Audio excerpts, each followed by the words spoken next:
Good morning बच्चों। आज का विषय अनुस्वार को लेकर है। आइए देखते हैं कि हम अनुस्वार का प्रयोग हम कैसे करते हैं और क्या ठीक है क्या नहीं। हम बड़ी क्लासेस में भी आ जाते हैं, लेकिन कई बार देखते हैं कि अनुस्वार का अगर वर्ण विच्छेद करना है तो उस शब्द में अनुस्वार को हम कैसे लिखें, है ना। इस संबंध में मैंने वैसे पिछली कई वीडियो बनाई हुई हैं, 5 वीडियो 5 वर्ग की।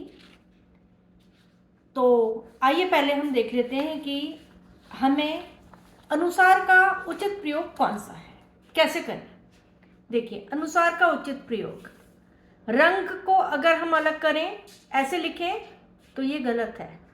ठीक है, हमने छोटी कक्षाओं में हमने हमेशा पढ़ा है कि अंक की बिंदी आती है शब्दों में, अनुनासिक और अनुस्वार हमने अलग अलग करके पढ़े। कक्षा 5 तक हम ऐसे ही पढ़ते हैं, ठीक है। लेकिन माध्यमिक कक्षाओं में जब हम 8वीं में 9वीं में हम आते हैं या 7वीं से, तो हम सीखते हैं अनुस्वार का सही ढंग से प्रयोग करना। अब जैसे मैंने लिखा रंग, हम ऐसे लिखते हैं और हमने अगर ऐसे लिखा तो ये गलत है। इसी तरह देखिए अगला शंख, शंख को अगर अनुस्वार में न लिख दें हम शंख ऐसे, तो वो भी गलत है।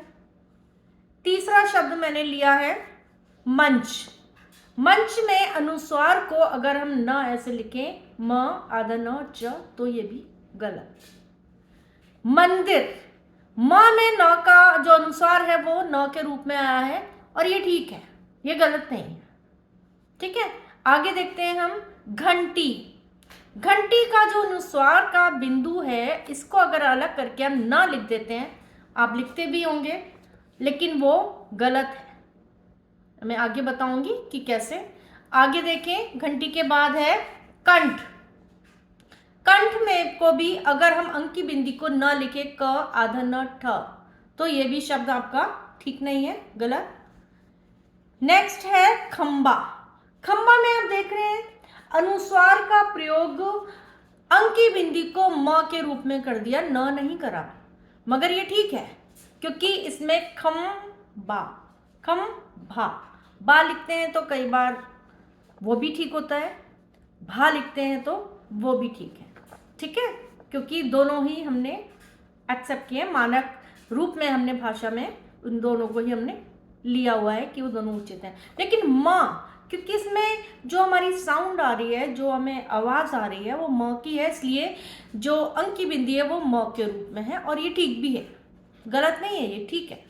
नेक्स्ट है संचय, संचय को अगर वर्ण विच्छेद करें और स का जो अंक की बिंदी है उसको अगर हम न लिखते हैं, गलत। ऐसे ही झंडा न लिखते हैं, रॉन्ग। संबंध, सम म आया तो यहाँ पे म लिख दिया और न बंधन नंद, यानी कि न की आवाज आ रही है तो हमने ऐसे इसको किया, तो ये ठीक है। अब इतने सारे, इसमें से 3 ठीक है और बाकी सारे गलत मैंने कह दिए। आप सोच रहे होंगे तो फिर ठीक क्या है, सही शब्द क्या है? सही शब्द है रंग का रंग इस तरह से, ऐसे ही शंख का शंख इस तरह से, ये आधा आता है इसलिए हलंत लगा है। ऐसे ही मंच में आधा देखा आपने, यहाँ लिखा हुआ है। घंटी में आधा है, कंठ में भी यही सेम आधा ना, संचय में फिर से य आधा, झंडा में भी आधा ण।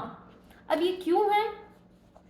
पंचम वर्ग, क वर्ग, च वर्ग, ठीक है, ट वर्ग, त वर्ग और प वर्ग में जो पंचम अक्षर होता है वो अनुस्वार का काम करता है और वो हमेशा आधा प्रयोग में आता है।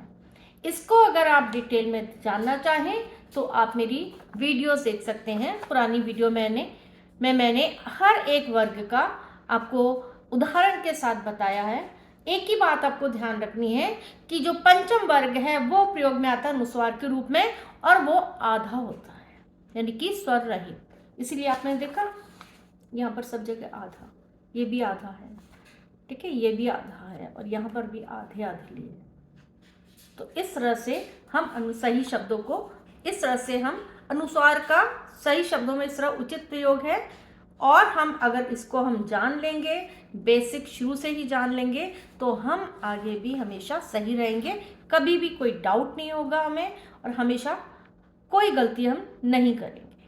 ठीक है, छोटी छोटी सी बातें हैं, आप देख सकते हैं पिछली वीडियो में भी। Thank you.